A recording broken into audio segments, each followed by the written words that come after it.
I don't know if we realize how impactful it is when we make choices that are authentic to us, and how dangerous it can be when we make choices that are not authentic to us.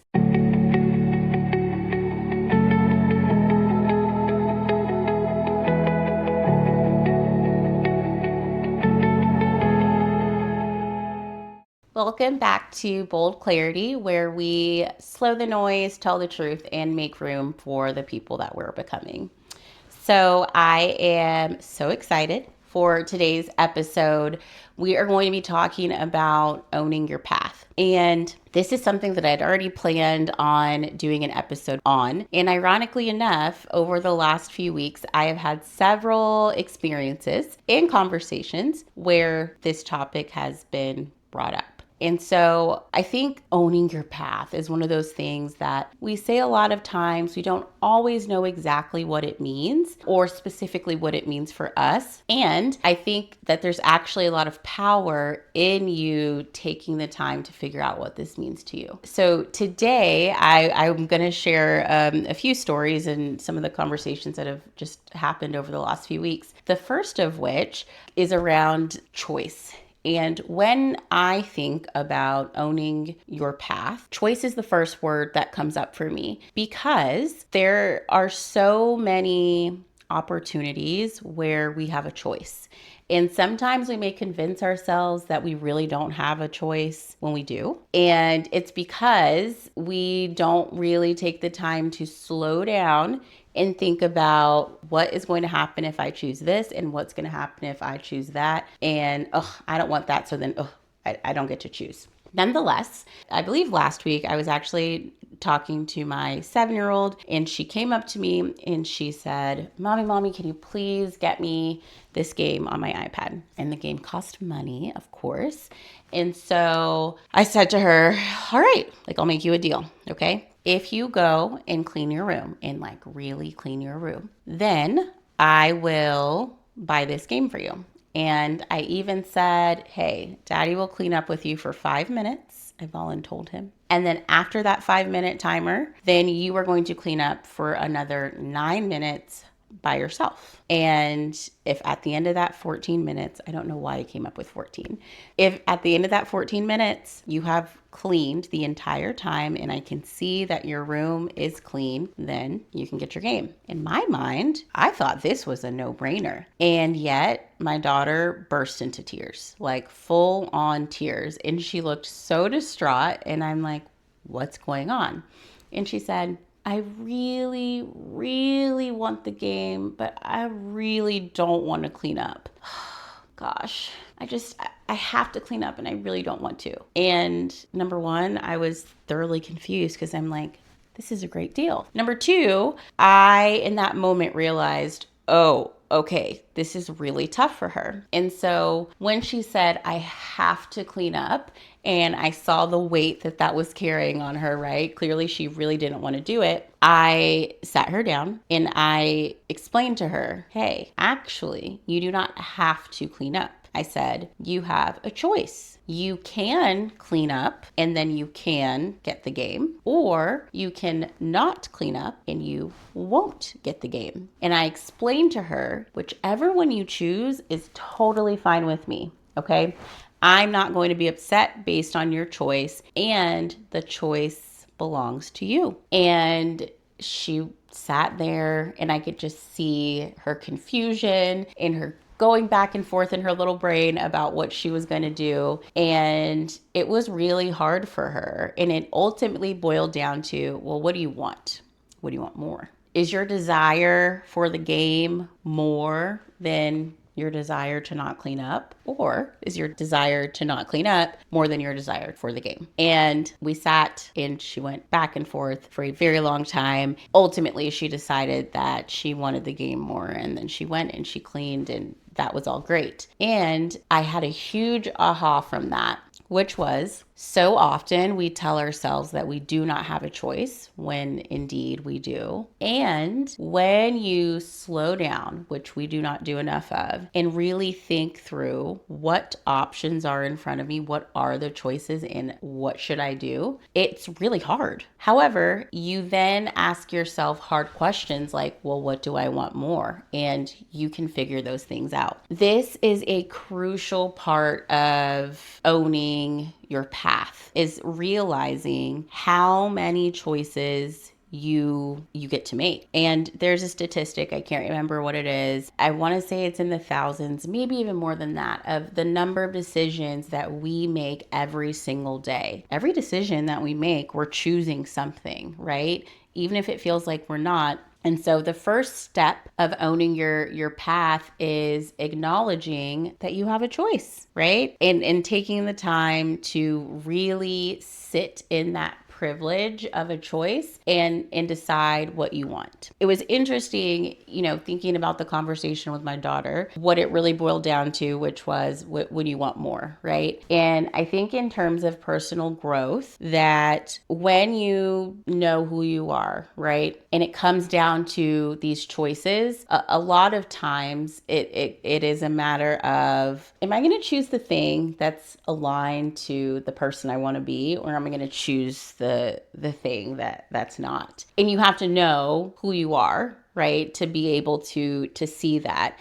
You have to know what is most important to you, right? To be able to answer those questions. And so that's why all of the work that we've talked through on the last few episodes has been so crucial, because if you don't know who you are and you don't know your values, you don't know what's most important to you, you'll end up like my daughter, right? Where you're having this full-on meltdown because you're trying to make this decision, you're trying to make this choice, and you're really not sure which one is the right one for you. And so I think this boils down to, having a level of authenticity that you can own, that you can identify with. And so in these moments where you've got options, you can be confident in saying, all right, I'm going to choose the option that's most aligned to who I am. And so the conversation around authenticity is so important, because I don't know if we realize how impactful it is when we make choices that are authentic to us, and how dangerous it can be when we make choices that are not authentic to us. And so, as y'all know, I've shared a lot of my journey over, the last year, which has been this very intense personal growth journey. And one of the really great things about this journey, we talked about in the other episode, when it comes to relationships and like who is in your life, who are you spending your time with and your energy with. And I have several mentors and coaches and friends and, a whole community. And I will tell you that me knowing who I was and choosing to be my authentic self made such a difference on this journey. I have several coaches. I have a therapist, right? I got my friends and family, and I can just think back to those moments where I had a choice, right? Who am I going to coach with? Who am I going to have to guide me through this journey? And ultimately, it was really important that I knew who I was and that I could communicate that, because otherwise, I could have gotten connected with the wrong people. Not the wrong people in the sense that they're bad, right? The wrong people in the sense that they're not aligned to who I know I am. And so the disconnect would just continue to grow, right? As I go down that path. So I can remember some initial conversations, for example, even with my therapist, and her just asking me a lot of questions and kind of telling me how she does things. And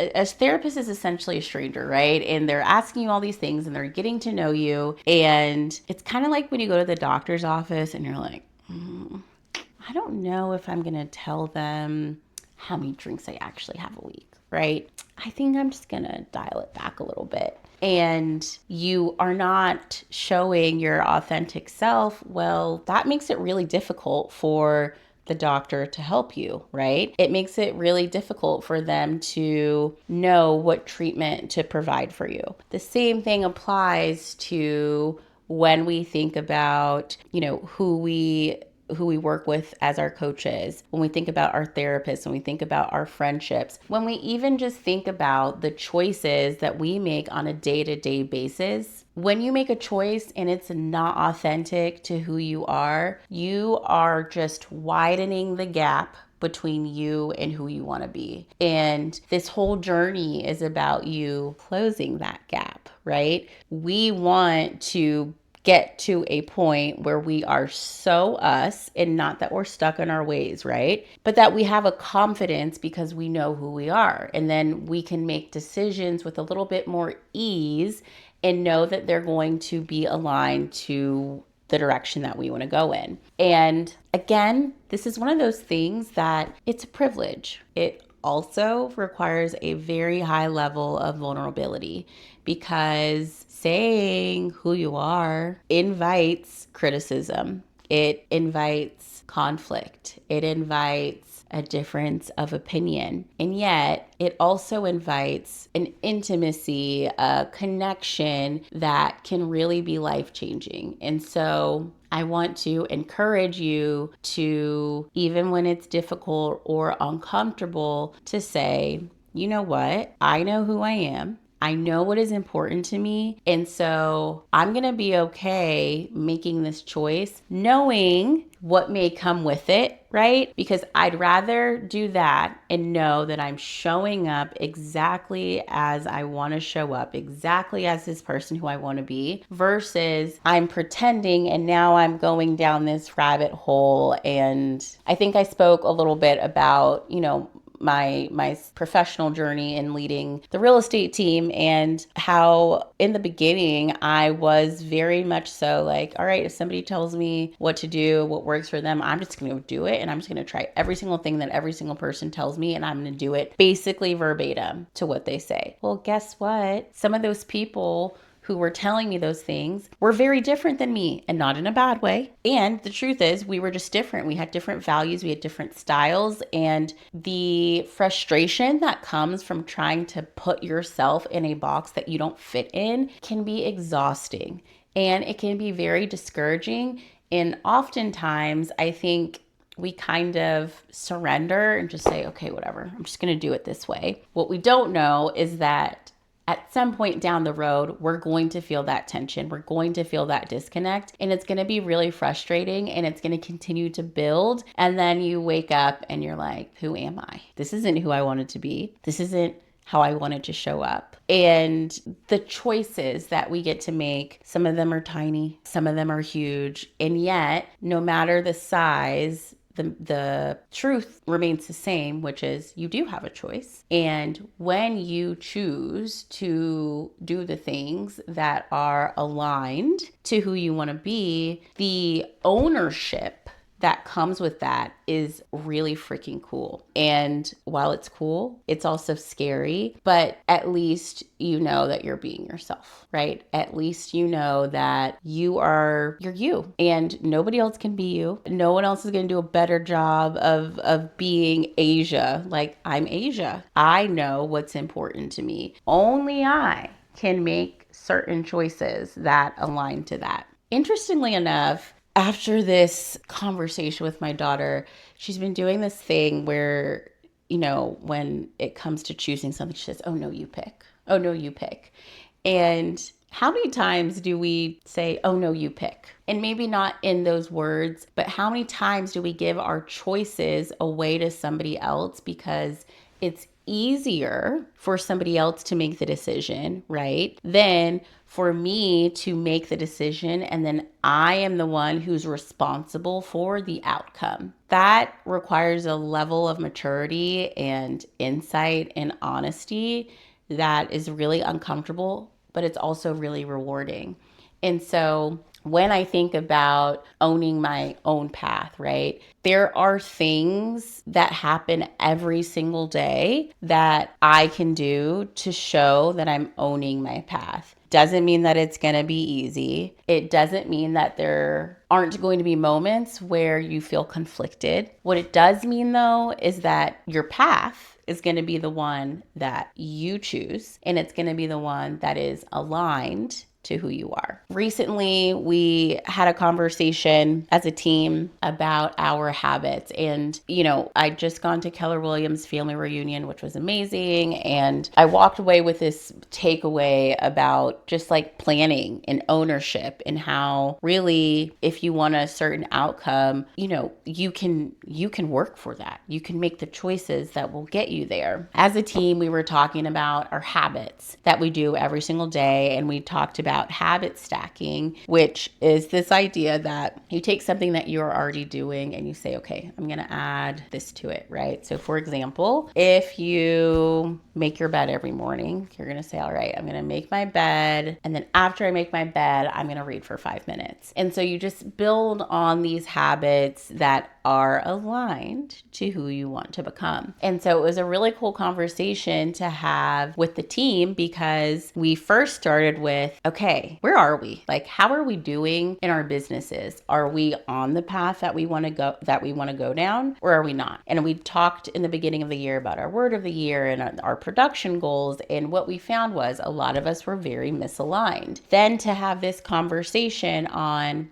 okay, well, here's what you can do basically to get back on track, right? These little habits are opportunities for you to say to yourself, this is me showing up for who I want to be. This is me directing my path. And it could be as small as something that you're adding in, in the morning or in the evening. And yet over time, you see that those choices are opportunities for you to choose what is good for the person you want to become. And so I think that's the first thing that you can think about in terms of what you can do. It doesn't have to be this like overwhelming, daunting, huge decision that you make, right? It can be these little decisions that you make throughout the span of a day. Another thing that popped into my head was choosing who you talk to, right? Who do you spend your energy with on a daily basis? So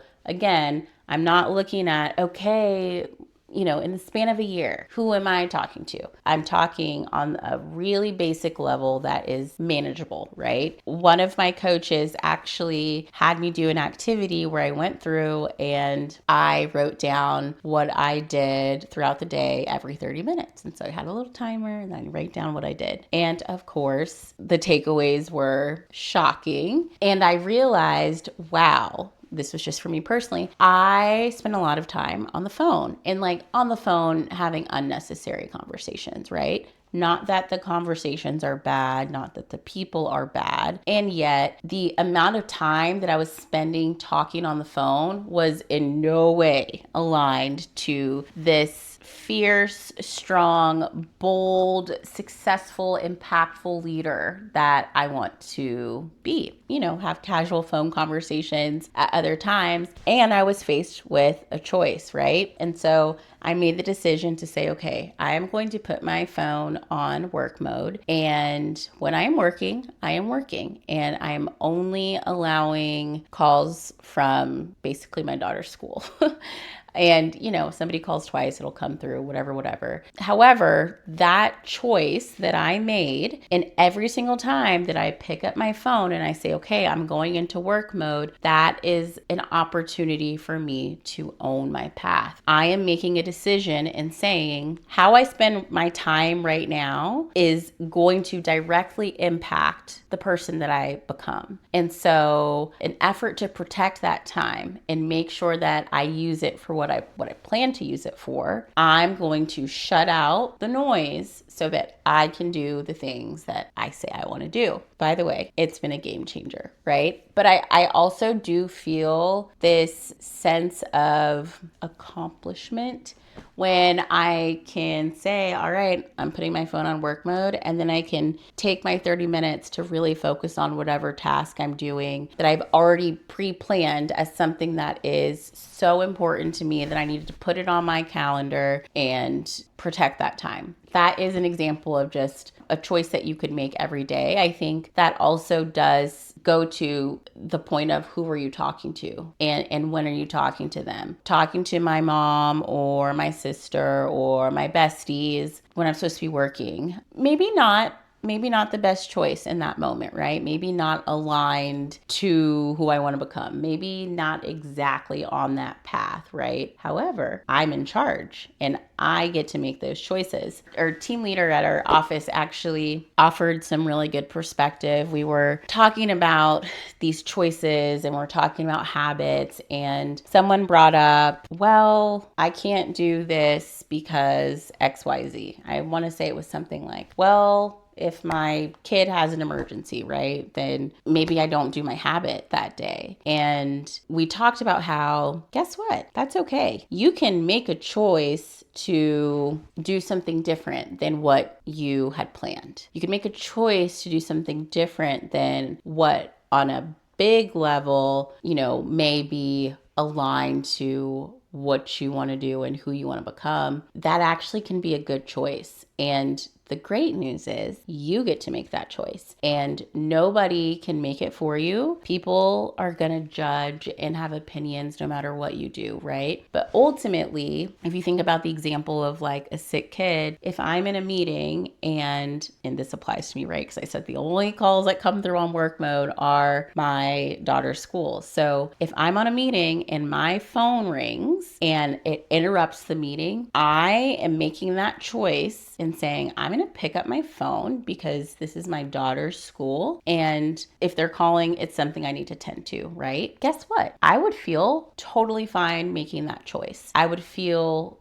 completely confident. I would not feel like I'm not on my path that I need to be on. I would feel like this is aligned to my values and I'm making that rule, right? For myself to ensure that I don't stray from the things that are important to me. And so again, it's just really cool to think about how much influence we have over our lives and how much it really is up to us in terms of what outcome we have and, how we get there. All that to say that owning your path does not have to be this grand decision or this grand thing that you think about once a year. Owning your path is acknowledging when you have choices, making choices that are aligned to who you are and who you want to become. And honestly, being confident in those choices because you know exactly who you are and nobody else does.